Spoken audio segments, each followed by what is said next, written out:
Hello friends. तो last मैंने आपको बताया था एलिजाबेथन एज के बारे में हमें पढ़ना था फ्रेंड्स। एंड एलिजाबेथन एज से पहले मैंने बताया था कि आपको सिविल वॉर के बारे में पढ़ना होगा, ठीक है। तो सिविल वॉर के बारे में मैंने आपको चीज़ें बताई थी, ठीक है।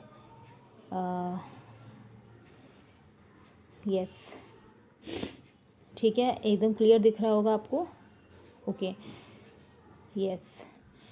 तो एलिजाबेथन एज आज हम स्टार्ट करेंगे। एंड एलिजाबेथन एज में जो भी चीज़ें हैं वो आपको अच्छे से नोट करना है, देखना है, बहुत अच्छे से स्टडी करना है, ठीक है। तो एकदम हम लोग सीरीज से चल रहे हैं। मैं आपको बता दूं, अगर आपने वीडियोस को अभी तक नहीं देखा है तो बिल्कुल सीरीज से हम लोग चल रहे हैं। एंग्लो सेक्सन, एंग्लो नॉर्मन, इसके बाद रेनेसा। एंड रेनेसा के बारे में जितनी भी कैरेक्टरिस्टिक्स थी वो मैंने आपको बता दी हैं, ठीक है। एंड उसमें जो पहली एज आती है एलिजाबेथन एज, तो आज हम उसी को स्टडी करेंगे फ्रेंड्स। अगर आपने वीडियोस को वॉच नहीं किया है तो वीडियोस को ज़रूर से वॉच करिएगा, ओके। एंड इसको शेयर भी करिए क्योंकि बहुत ही बेनिफिट मिलेगा आपको। एंड जिसको भी शेयर करेंगे, अगर वो लिटरेचर पढ़ रहा है, लिटरेचर की प्रिपरेशन कर रहा है, तो उसके लिए भी बहुत ही अच्छा रहेगा, ओके। तो हम देख लेते हैं एलिजाबेथन एज के बारे में, ठीक है। यस, तो एलिजाबेथन एज आपकी स्टार्ट होती थी 1558 से 1603 के बीच में। एंड मैंने आपसे कहा था कि मैं इसमें आपको राइटर्स लिखवा चुकी हूँ, तो मैं राइटर्स अभी नहीं लिख पाऊँगी। अभी हम बाकी की इन्फॉर्मेशन देखेंगे क्योंकि राइटर्स के बारे में चीज़ें हो गई थी, तो राइटर्स को अभी हम नहीं देखेंगे। यस, तो Elizabethan age, rain of Elizabeth first.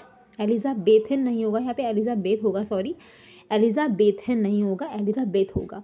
Elizabethan age में एलिजाबेथ फर्स्ट ने अपना शासन किया, उनका शासन चल रहा था, और ये बात है late 16th and 17th century की। यस, कैरेक्टरिस्टिक्स देख लेते हैं। Vigorous and intellectual thinking. Vigorous का मीन्स होता है बहुत ही, एकदम हम कह सकते हैं बहुत ही फुर्ती में, बहुत ही फुर्तीला, बहुत ही जोरदार हम कह सकते हैं। एकदम इंटेलेक्चुअल थिंकिंग का ये टाइम चल रहा था। Age of adventure and discovery था। न्यू आइडियाज़ एंड एक्सपीरियंस की यहाँ पर बात हमें देखने को मिलती है। अगर हम एलिजाबेथन एज को उठाकर देखेंगे तो ये सारी चीज़ें इसमें हैं। 30 ईयर वॉर यहाँ पर होता है 1618 से 1648 के बीच में होता है, जिसमें 5 से 8 बिलियन पीपल की डेथ हो जाती है इस 30 ईयर वॉर में। एंड आपने मिडिल इंग्लिश पीरियड अगर आपने पढ़ा होगा, आपने मेरी वीडियोस को देखा होगा, तो मैंने उसमें इवेंट्स लिखवाए थे, है ना। तो हर एज में अलग अलग इवेंट्स हुए हैं, किसी में कुछ इवेंट हुआ है, किसी में कुछ हुआ है। तो जितने भी आपके इंसिडेंट्स हैं, जितने भी इवेंट्स हैं, चाहे वो वॉर है या फिर कोई वर्क है, ठीक है, जो उस टाइम पीरियड में हुआ है वो आपको अच्छे से पता होना चाहिए। तो यहाँ पर हम 30 ईयर्स वॉर देखेंगे जो 1618 से लेकर के 1648 के बीच में होता है। 5 से 8 बिलियन पीपल की डेथ हो जाती है। The defeat of Spanish armada, and full stop आप देख रहे होंगे यहाँ पे लगा है। And the defeat of Spanish armada, ये भी आता है कि the defeat of Spanish armada किस टाइम पीरियड में ये ऐसा इवेंट हुआ था। तो 1588 में हुआ था। एंड 1588 में अगर हुआ है तो एलिजाबेथन एज में ये चीज़ें हुई हैं, ठीक है। इसके बाद लिखा है golden age of English poetry and drama. Golden age कहा जाता है इसको इंग्लिश पोएट्री एंड ड्रामा में, किसको, एलिजाबेथन एज को। सारी चीज़ें हम एलिजाबेथन एज के बारे में पढ़ रहे हैं ना, तो जितने भी इवेंट्स हैं ये आपको सारे लिंक करने हैं एलिजाबेथन एज के साथ में। During the reign of Elizabeth there was the reign of peace, protection and prosperity. P मतलब कि एलिजाबेथ फर्स्ट के रीन के टाइम पर जब इनका शासन चल रहा था तो वो पीस का टाइम था, प्रॉस्पेरिटी का टाइम था, एंड प्रोटेक्शन का टाइम था। ये सारी चीज़ें हमें एलिजाबेथ फर्स्ट के टाइम पे देखने को मिलती हैं। With the end of Spanish armada the glory of England reached it's height. With the end of Spanish armada, जैसे ही स्पेनिश आर्मडा एंड होता है तो हम देखते हैं कि जो इंग्लैंड की ग्लोरी है वो बिल्कुल हाईएस्ट, एकदम पीक पर होती है, ठीक है। आगे लिखा है कि इन 1588 स्पेन अटैक्ट इंग्लैंड। 1588 में स्पेन जो है वो इंग्लैंड पे अटैक करता है 70 शिप्स के साथ में अंडर द चार्ज ऑफ होडन, ठीक है। होडन जो कि उस टाइम पर एडमिरल होते हैं, मीन्स के नौसेनापति होते हैं, तो इनके अंडर में ये अटैक होता है, ठीक है। स्पेन अटैक करता है इंग्लैंड पर 70 शिप्स के साथ में। तो इतनी चीज़ें आपको एलिजाबेथन एज के बारे में आपको पढ़नी है। एलिजाबेथन एज के बाद मैंने आपको जैकोबियन टाइम एज के बारे में बताया था कि जैकोबियन एज, तो हम जैकोबियन एज को भी देख लेते हैं। जैकोबियन एज आपका जैसे यहाँ पे 1603 पे एलिजाबेथन एज एंड होता है, वैसे ही आपका जैकोबियन एज स्टार्ट हो जाता है 1603 से 1625 के बीच में, ठीक है। तो जैकोबियन एज में आपको ध्यान रखना है कि James 6 of Scotland became James 1 of England, ठीक है। तो जैकोबियन टाइम में जेम्स 1 का शासन चल रहा था, एंड ये जेम्स 1 कौन सा था, ये जेम्स 6 जो था ना स्कॉटलैंड में। अभी आपको इतना ध्यान रखना है कि स्कॉटलैंड में जो जेम्स 6 था वही इंग्लैंड में जेम्स 1 बना, एंड इसने अपना रेन किया। So it is the reign of James 1। तो ये जेम्स 1 का रेन था, जेम्स 1 ने यहाँ पर शासन किया। It is called age of Donne, इसको एज ऑफ डन भी कहते हैं। किसको? जैकोबियन एज को, क्योंकि मेजर पोएट हैं। अगर हम जैकोबियन एज में मेजर पोएट की बात करें तो यहाँ पर है जॉन डन, ठीक है। It is called Jacobean just because of its Latin version Jacobus, मतलब कि आपको पता चला कि जो जैकोबियन है वो जैकोबस से निकल करके बना है, ठीक है। लैटिन वर्जन है जैकोबस, वहीं से आपका आया है जैकोबियन, ठीक है। तो ये जैकोबस से निकल करके आया है, ठीक है। यस, तो जैकोबस से निकल कर आया है जैकोबियन, ये आपको ध्यान रखना है। एंड हम जैकोबियन एज में कैरेक्टरिस्टिक्स को अगर हम देखें तो यहाँ पर हम देखेंगे कॉलोनियल टेरिटरीज वर एक्सपेंडेड, यहाँ पे कॉलोनियल टेरिटरीज एक्सपेंड हुई, ठीक है।